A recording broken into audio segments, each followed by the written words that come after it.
Tone തൊണ്ടവേദനയുണ്ടെന്നമ്മ പറഞ്ഞു വരുന്നത്. തൊണ്ടവേദനയുണ്ട്.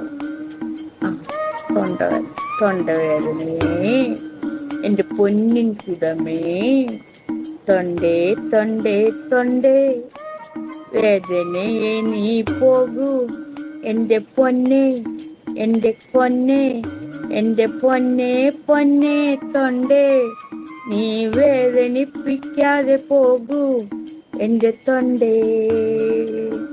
ഇങ്ങനെ കഴുത്തിങ്ങനെ ഒന്ന് ആക്കി നാഗാദേവിയോട് ഒരു ഉമ്മ വരുമ്പോഴത്തേന് തൊണ്ടവേദന വേഗം പോവും കേട്ടോ. കഴുത്ത് മേപ്പോട്ട് ഇങ്ങനെ പൊക്കും. നാഗാദേവി അവിടെ ഒരു കുഞ്ഞൊരു ചുംബനം തരും. അപ്പോഴെന്ത് തൊണ്ടവേദന, വയറുവേദനയാണ് ആയിക്കോട്ടെ. അപ്പൊ വയറ്റിൽ നാഗാദേവി ഒരു ഉമ്മ തരുന്നു. വയറുവേദനയും പോയി. ഉണ്ണി